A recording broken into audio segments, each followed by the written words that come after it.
محترم حضرات، قرآن مجید میں اللہ رب العالمین نے بار بار اہل ایمان کو تقوی اختیار کرنے کا حکم دیا ہے، اور یہ بھی بتایا کہ یہ ایسی صفت ہے جو نہ صرف آپ کو بلکہ آپ سے پہلے جو بھی امتیں اس کائنات کے اندر گزری ہیں سب کو اس بات کا حکم دیا گیا کہ وہ رب کریم کا تقوی اختیار کریں۔ وَلَقَدْ وَصَّيْنَا الَّذِينَ أُوتُوا الْكِتَابَ مِنْ قَبْلِكُمْ وَإِيَّاكُمْ أَنِ اتَّقُوا اللَّهَ، ہم نے تم سے پہلے کے لوگوں کو جو دنیا میں آئے اور چلے گئے انہیں بھی حکم دیا، اور تم کو بھی میں اس بات کا حکم دے رہا ہوں۔ رب کریم یہ کہتا ہے میں نے تم سے پہلے کے سارے لوگوں کو اس بات کا پابند بنایا اور تمہیں بھی اس بات کا پابند بنا رہا ہوں کہ رب کریم کا تقوی اختیار کرو، اور اگر ایسا نہیں کرو گے وَإِن تَكْفُرُوا فَإِنَّ لِلَّهِ مَا فِي السَّمَاوَاتِ وَمَا فِي الْأَرْضِ، تو یاد رکھو رب کریم کا کچھ نہیں بگاڑو گے، نہ کر کے رب کریم کے حکم سے سرتابی کر کے رب کریم کا کچھ بھی نہیں بگاڑو گے، اس کے لیے تو سب کچھ ہے، سب اسی کا ہے۔ زمین میں جو بھی چیزیں ہیں سب رب کی ہیں، آسمان میں جو چیزیں ہیں سب اسی کی ہیں، اور وہی ہے جو غنی ہے۔ وَكَانَ اللَّهُ غَنِيًّا حَمِيدًا، وہ سب سے مستغنی ہے، بے نیاز ہے وہ ذات، کسی کے عبادت کی اس رب کو چندہ ضرورت نہیں ہے، اور قابل ستائش۔ نہ صرف اس کا پابند اللہ رب العالمین نے کیا کہ مسلمانوں کو اللہ رب العالمین کا تقوی اختیار کرنا چاہیے، بلکہ اس کی ڈھیر ساری حکمتیں بھی ذکر کی، اس کے ڈھیر سارے فوائد اور ثمرات بھی ذکر کیے، اور یہ بھی بتایا کہ دنیا میں تقوی اختیار کرنے والوں کے لیے اور مرنے کے بعد آخرت میں ایسے لوگوں کے لیے رب کریم نے کیا کچھ نہیں تیار کیا ہے۔ یہ بھی بتایا کہ سچے لوگ ہیں کون جنہیں تقوی والا انسان کہا جا سکے، اور کیا اس کے بغیر بھی کامیابی ممکن ہے، کیا اس کے بغیر بھی نجات ممکن ہے۔ ثم ننجی الذین اتقوا وَنَذَرُ الظَّالِمِينَ فِيهَا جِثِيًّا، سورہ مریم میں اللہ رب العالمین نے ذکر کیا ثُمَّ نُنَجِّي الَّذِينَ اتَّقَوْا، ہم نجات کن کو دینے والے ہیں، کون نجات پانے والا ہے، عذاب سے بچنے والے ہیں کون لوگ؟ صرف ایک نام اللہ نے ذکر کیا کہ صرف وہ لوگ بچنے والے ہیں جو اہل تقوی ہیں۔ لیکن جو تقوی کے راستے سے ہٹے ہوئے ہیں کیا وہ عذاب سے اپنے آپ کو بچا سکیں گے؟ رب کریم انہیں اوندھے منہ جہنم میں پھینک دے گا۔ جب اس کی اتنی حکمتیں ہیں، جب اتنا بڑا شان اور اتنا بڑا مقام ہے، تو آئیے ذرا ہم دیکھیں کہ تقوی ہے کیا چیز۔ تقوی کہتے کسے ہیں؟ تاکہ اسے ہم اختیار کر سکیں، ہم اپنی زندگی کے اندر اسے لا سکیں، اسے برت سکیں، ہماری زندگی تقوی سے خالی نہ ہو، ہماری صبح، ہماری شام، ہمارے دن اور رات کے اوقات رب کریم کے تقوی کے ساتھ جڑے ہوئے ہوں۔ ہمیں کچھ ایسا قدم اٹھانا چاہیے۔ تقوی ہی وقایا سے ہے، واو قاف یا، یہ تینوں حروف جہاں بھی رہتے ہیں اس کا معنی ہے تحفظ اور بچاؤ کا، حفاظت کا، ان تمام چیزوں سے، مما یؤذیہ ویضرہ، ان تمام چیزوں سے جو اسے اذیت میں مبتلا کرے، جو اسے نقصان پہنچائے، ایسی ساری چیزوں سے جو چیز بچنے اور بچانے کا ذریعہ اور سبب ہو اسی کو تقویٰ کہتے ہیں۔ کوئی بھی چیز جو انسان کو تکلیف دہ، نقصان دہ، یہ دو الگ الگ چیز ہے۔ تکلیف ہوتی ہے پر ضروری نہیں ہے کہ نقصان ہی ہو، جسمانی نقصان، مالی نقصان، کبھی کبھار تکلیف پہنچ گئی لیکن نقصانات، بڑے نقصانات سے انسان بچ جاتا ہے، اور کبھی کبھی بڑے نقصانات پہنچتے ہیں اور اس کے راستے سے اس کو تکلیف بھی پہنچتی ہے۔ ان سب سے تحفظ اگر کسی انسان کو حاصل ہو جائے تو اسے کہا جائے گا کہ اس انسان کی حفاظت کر دی گئی، اس نے تقوی اختیار کر لیا، اسے تقوی حاصل ہو گیا۔ تو تقوی بچاؤ کا نام ہے۔ اسی لیے بعض اہل علم نے کہا تقوی دراصل نام ہے ان تمام چیزوں سے بچاؤ کا جو انسان کو گناہ کے کام میں مبتلا کر دے۔ کسی بھی انسان کو کسی بھی طرح کے گناہ میں اگر لے جا رہا ہو تو یہ تقوی کے خلاف ہے، لیکن گناہ کے راستے سے اگر اس کو بچا لے جا رہا ہے، گنہگاری سے اس کو محفوظ کر لے رہا ہے، تو اسے کیا کرنا چاہیے؟ اسے یہ سمجھ لینا چاہیے کہ اس نے الحمدللہ تقوی کا راستہ اختیار کیا ہے۔ عبداللہ بن مبارک فرماتے ہیں تقوی کی وضاحت کرتے ہوئے، خل الذنوب صغیرہا وکبیرہا ذاک التقی، خل الذنوب، جتنے بھی گناہ ہیں، گناہ کے سارے راستے ہیں، ان سارے راستوں سے اپنے آپ کو بچا لینا، چھوٹے گناہ ہوں یا بڑے گناہ ہوں۔ اگر کوئی بھی شخص اپنی زندگی کو گناہ کے راستے سے سیو کر لیتا ہے تو اس نے تقوی اختیار کر لیا۔ جھوٹ نہیں بولا، تقوی حاصل ہو گیا۔ چوری نہیں کر رہا ہے، تقوی حاصل کر رہا ہے۔ کسی کو دھوکہ نہیں دے رہا ہے، تقوی حاصل ہو گیا۔ بازار میں چلتا ہے، نگاہیں اس کی پست ہوتی ہیں، تقوی اس کو حاصل ہو گیا۔ کسی کو جسمانی اعتبار سے تکلیف نہیں دے رہا ہے، تقوی اس شخص کو حاصل ہوا۔ تو وہ تمام چیزیں جن کے چھوڑ دینے سے اللہ رب العالمین راضی ہو رہا ہے اور ان سے قریب ہونا رب کریم کی ناراضگی کا ذریعہ اور سبب ہے، عبداللہ مبارک فرماتے ہیں کہ یہی ہے تقوی۔ خل الذنوب صغیرہا وکبیرہا، سارے گناہوں کو چھوڑ دو، چھوٹے ہوں یا بڑے ہوں، ذاک التقی، یہی ہے تقوی۔ آپ سارے گناہوں کی فہرست اپنے سامنے رکھیں، ایک ایک کو چھوڑتے جائیں، ایک ایک تقوی آپ کو حاصل ہو رہا ہے، اور گناہوں کو پکڑتے جائیں گے تو حفاظت جس راستے سے آپ کو حاصل ہو سکتی تھی اس کو آپ چھوڑ رہے ہیں۔ اب آپ کا تحفظ نہیں ہوگا۔ لوگ پریشان ہیں، مسلمانوں کا تحفظ کہاں سے ہوگا؟ تحفظ کے لیے رب کریم نے فرائض کو نازل کیے،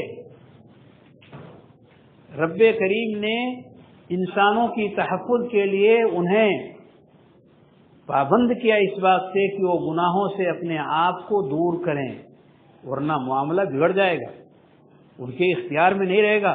ظہر الفساد فی البر والبحر بما کسبت ایدی الناس، چاہے وہ روئے زمین کا خشکی کا حصہ ہو یا پانی کا، سمندر ہو یا نارمل زمین ہو، جہاں بھی آپ بگاڑ اور فساد اگر دیکھیں تو آپ یہ سمجھ لیں کہ ہم نے کچھ ضرور غلط کیا ہے۔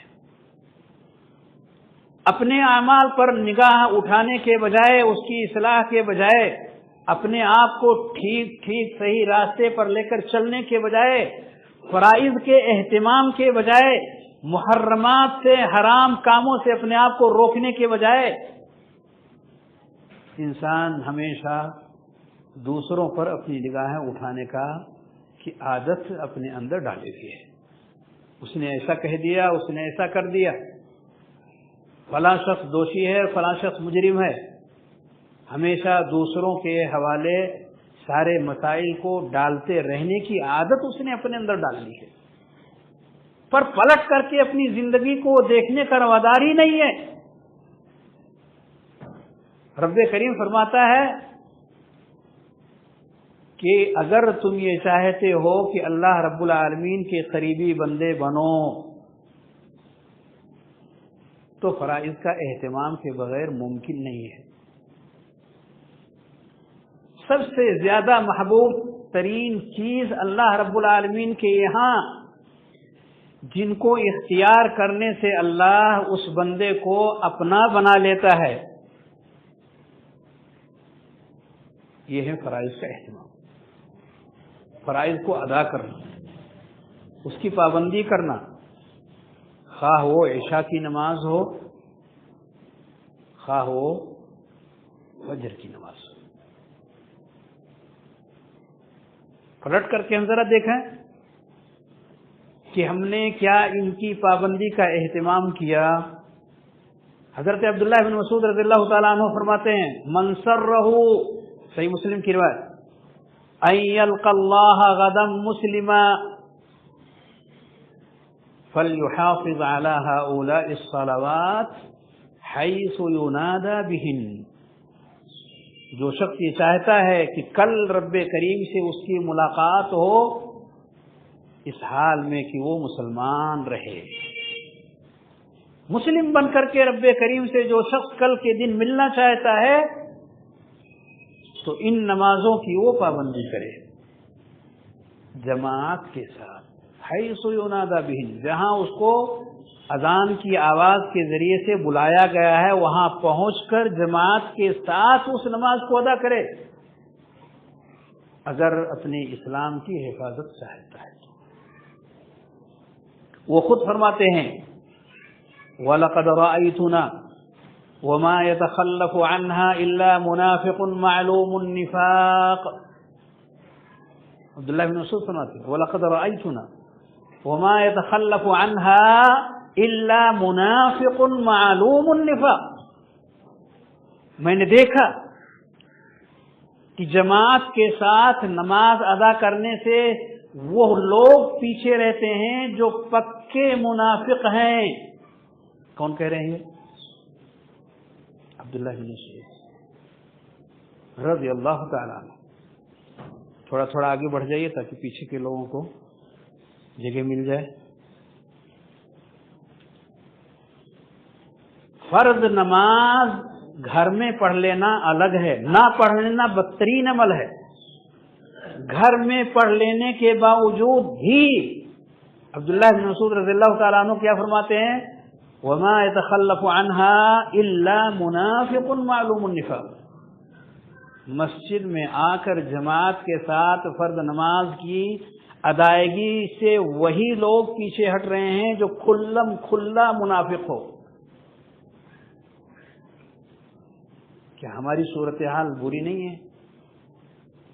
کیا اس عظیم الشان فریضے جس پر پورا اسلام کا پوری چھت اور پوری عمارت کھڑی ہے، سب سے عظیم الشان ستون نماز، جس کی ادائیگی کے لیے ہمیں کوئی چیز خرچ نہیں کرنا ہے، ہمیں اس کے ادا کرنے کے پیچھے اپنے مال اور جائیداد اور اثاثے کو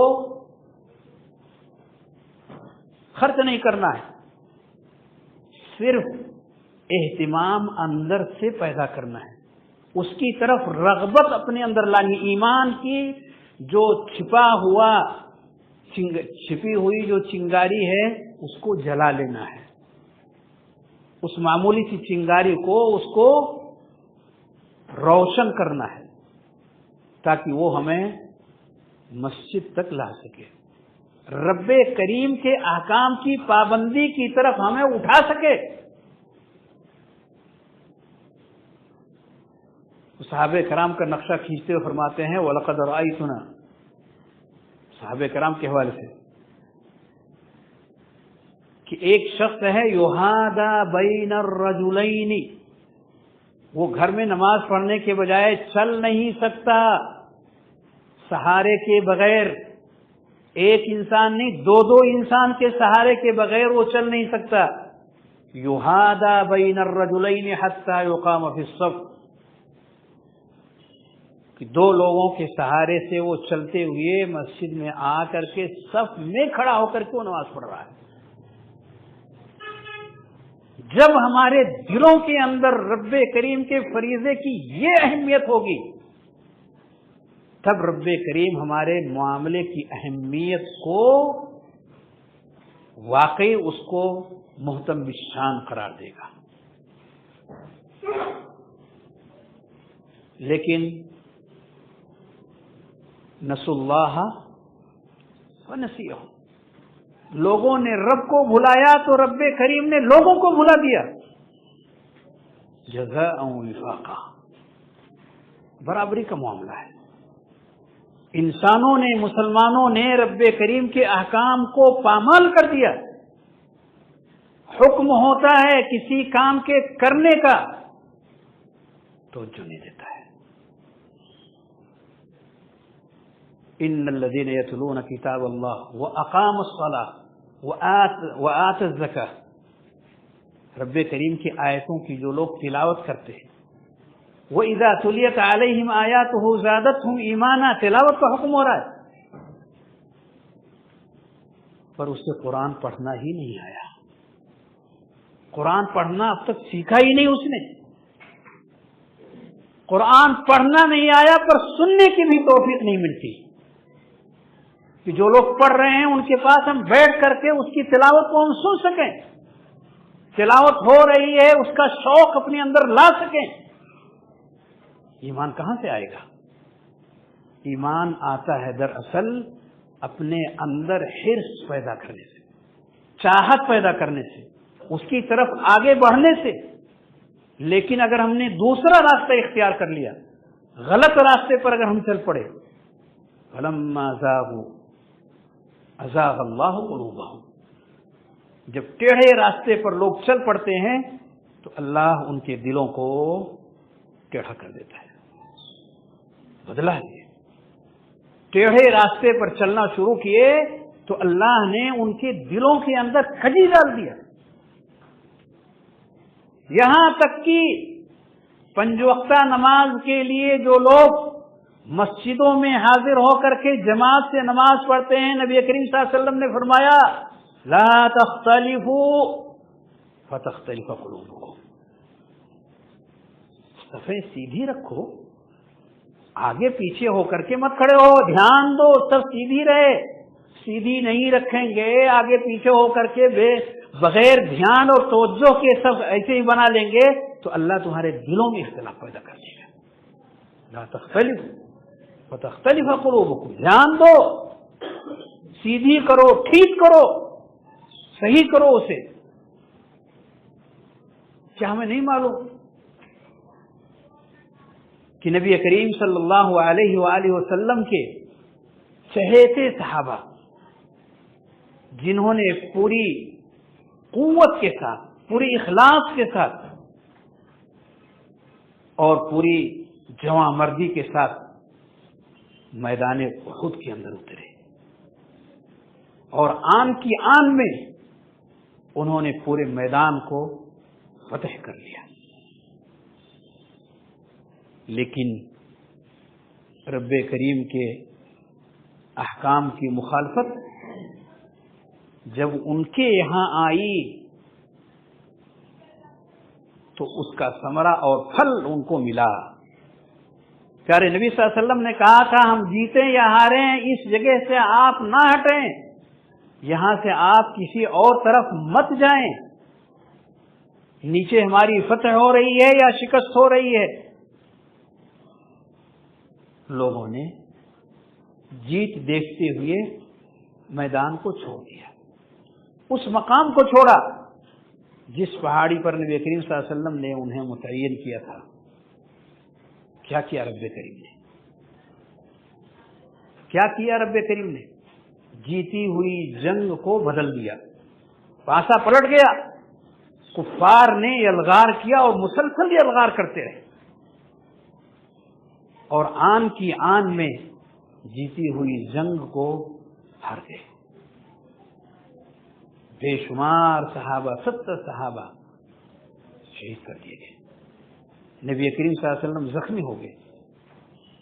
یہ ساری چیزیں جب مسلمانوں نے اپنی آنکھوں سے دیکھی تو کہنے لگے یہ کہاں سے یہ سب چیزیں آ گئی، ایسا کیسے ہو گیا؟ تو اللہ رب العالمین نے اس کا جواب دیا سورہ عمران کے اندر، فرمایا قل هو من عند انفسکم، پوچھتے ہو یہ کیسے ہو گیا؟ یہ تمہاری وجہ سے ہوا ہے، تمہارے کارناموں کی وجہ سے ہوا، تم نے جو پیارے نبی صلی اللہ علیہ وسلم کے حکم سے سرتابی کیا اس کی وجہ سے ہوا۔ قل هو من عند انفسکم، تقوی دراصل نام ہے اللہ رب العالمین کے احکام کی حفاظت کا۔ اگر ہم حفاظت کرتے ہیں رب کریم کے احکام کی تو اللہ ہماری حفاظت کرتا ہے۔ احفظ اللہ یحفظک، اللہ کی حفاظت کرو، یعنی اس کے دین کی حفاظت کرو، اس کے احکام کی حفاظت کرو، وہ کیا چاہتا ہے وہ چاہو، ان چیزوں کو انجام دو، اور کیا نہیں چاہتا ہے اسی چیزوں سے اپنے آپ کو دور رکھو۔ یحفظک، وہ تمہاری حفاظت کرے گا، وہ تمہیں بچا لے گا۔ ایک جگہ قرآن مجید میں سورہ آل عمران ہی کے اندر رب کریم نے فرمایا وَإِن تَصْبِرُوا وَتَتَّقُوا لَا يَضُرُّكُمْ كَيْدُهُمْ شَيْئًا إِنَّ اللَّهَ بِمَا يَعْمَلُونَ مُحِيطٌ۔ اے مسلمانوں، اگر تم نے صبر سے کام لیا اور رب کریم کا تقوی تم نے اختیار کیا، تقوی یعنی گناہوں سے بچ جانا اور رب کریم کے احکام کی حفاظت کرنا، جن کاموں کے کرنے کا حکم دیا گیا ہے ان کی پابندی کرنا، پیچھے نہیں ہٹنا۔ اگر تم نے ڈٹ کر، صبر یعنی ڈٹ کر رب کریم کے احکام کی پابندی کیا، یعنی تقوی اختیار کیے، ڈٹے رہے رب کریم کے احکام پر اپنے آپ کو اگر تم نے ڈٹا کے رکھا، لا یضرکم کیدہم شیئا، دنیاوی فائدہ، تقوی کا دنیاوی فائدہ۔ کیا فائدہ ہے دنیا میں؟ آخرت میں تو رب کریم نجات دے گا، دنیا میں کیا فائدہ ہے؟ فرمایا ان کی جو بھی چالیں تمہارے خلاف ہیں وہ چالیں تمہیں کچھ بھی نقصان نہیں پہنچائیں گی، جو چاہے وہ چالیں چل لیں، تمہیں نقصان پہنچانے کے لیے، تمہیں تباہ کرنے کے لیے، تمہیں برباد کرنے کے لیے، تمہیں مٹانے کے لیے، اسلام اور مسلمانوں کو ختم کرنے کے لیے جو چاہیں کریں، لیکن اگر تم رب کریم کے احکام کی پاسداری کرتے رہے، اس کی حفاظت کرتے رہے، ڈٹ کر کے لگے رہے، جہاں وہ چاہتا ہے رکنا وہاں رک گئے، جہاں چاہتا ہے کہ چلو وہاں چلنے لگے، یہ صفت تمہارے اندر آ گئی جو کہ حقیقت میں تقوی ہے، تو اللہ تمہاری حفاظت کرے گا۔ ایسی چالوں سے جن چالوں کو تم سمجھ بھی نہیں سکتے، جان بھی نہیں سکتے، پردے کے پیچھے ہیں وہ لوگ، اور تمہاری بربادی کے لیے مختلف طرح کی چالیں کر رہے ہیں۔ بچانے والا ان سے بڑا ہے، بچانے والا ان سے بڑا ہے، اور وہی بڑی ذات ہی ہے جو مسلمانوں سے مخاطب ہے، یہ اسی کا کلام ہے، کسی اور کا کلام نہیں ہے، اسی بڑی ذات کی طرف سے مسلمانوں کو یہ سندیش ہے۔ کہ اگر تم اپنی حفاظت چاہتے ہو، سماج کی حفاظت چاہتے ہو، تو پہلے سماج کو گندگی سے بچاؤ، پہلے اپنے آپ کو دنیاوی گندگیوں سے، ملوث ہونے سے، معاصی اور گناہوں کے راستے پر چلنے سے اپنے آپ کو، اپنے گھر کو، اپنے سماج کے ایک ایک شخص کو بچانے کی کوشش کرو، مساجد کو آباد کرنے کی کوشش کرو۔ یہ دنیا کی سب سے پیاری جگہ ہے، سب سے عظیم الشان جگہ ہے، سب سے بڑی برکت والی جگہ ہے۔ یہاں تم ٹھہرنا، رکنا پسند ہی نہیں کرتے۔ یہاں تو چند منٹ رکنا تمہارے لیے پھانسی سے کم نہیں ہوتا۔ ایسا محسوس ہوتا ہے مسلمانوں کے لیے کہ مسجد میں پہنچ کر کے کتنا جلدی وہ مسجد کے باہر ہو جائیں۔ یہ صورتحال ان کی ہے، پر مسجد کے اندر ٹھہرنے والے، ایک نماز سے فارغ ہو کر کے دوسرے نماز کا انتظار کرنے والے، وانتظار الصلاۃ بعد الصلاۃ، جماعی آئے تو منہ پر ہاتھ رکھ لے، وانتظار الصلاۃ بعد الصلاۃ، ایک نماز نہیں ختم ہوئی کہ دوسرے نماز کا اندر سے چاہت موجود ہے۔ رب جانتا ہے دلوں کے حال کو، لوگوں کو بتانا نہیں ہے کہ میں بہت تڑپ رہا ہوں نماز کے لیے اور نماز کے لیے بہت بے چینی ہو رہی ہے۔ رب ہمارے دلوں کے حال کو جانتا ہے، اور اسی حالت کی بنیاد پر ہمارے ساتھ یہ معاملہ اس کی طرف سے ہے۔ لقد رضی اللہ عن المؤمنین اذ یبایعونک تحت الشجرہ فعلم ما فی قلوبہم فانزل السکینۃ علیہم وَأَثَابَهُمْ فَتْحًا قَرِيبًا، رب ان سے راضی ہو گیا جنہوں نے آپ کے ہاتھ پر بیعت کیا، آپ کے ہاتھ میں انہوں نے اپنا ہاتھ دے دیا کہ آپ کہاں ہم کو لے کر چلنا چاہتے ہیں، میں اس سے راضی ہوں۔ رب کریم نے ایک خاص بات کا یہاں ذکر کیا، فَعَلِمَ مَا فِي قُلُوبِهِمْ، اللہ نے ان کے دل میں کیا چل رہا تھا اس کو جان لیا، وہ جانتا ہے۔ بار بار بھی جماعی آئے تو بار بار ہاتھ رکھیے، شیطان کی طرف سے ہے، چاہے مسجد میں رہیں، چاہے گھر میں رہیں، کہیں بھی رہیں، کوشش کریں، رب کریم کے احکامات ہیں۔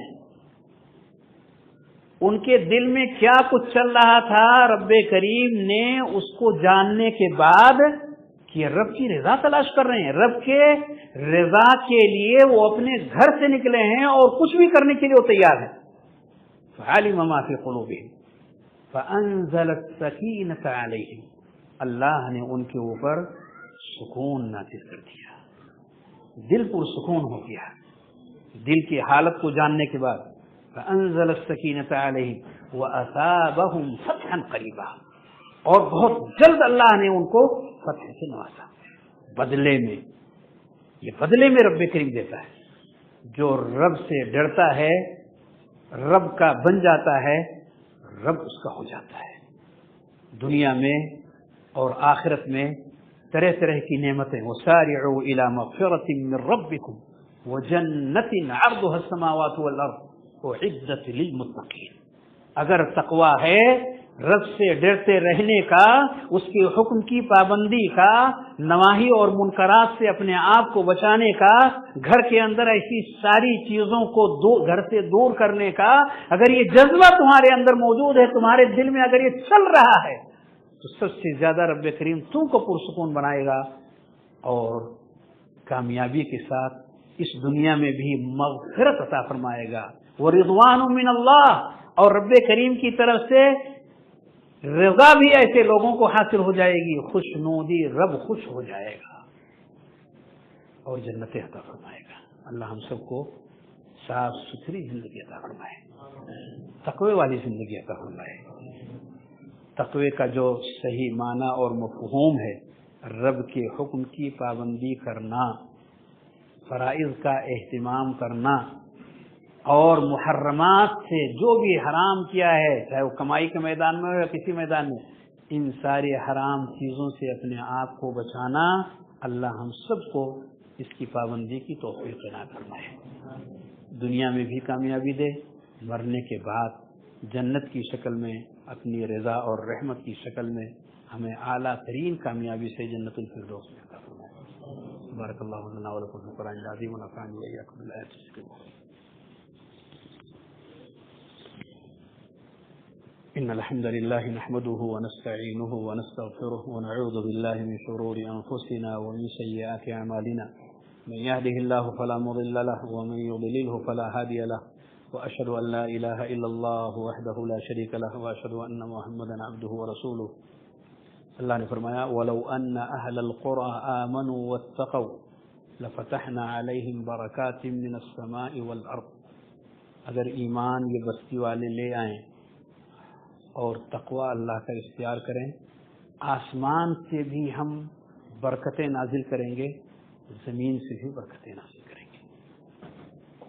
اللہ ہم سب کو اس کی پابندی کی توفیق دے۔ عباد اللہ رحمکم اللہ، ان اللہ یأمر بالعدل والإحسان وإيتاء ذي القربى وينهى عن الفحشاء والمنكر والبغي يعظكم لعلكم تذكرون۔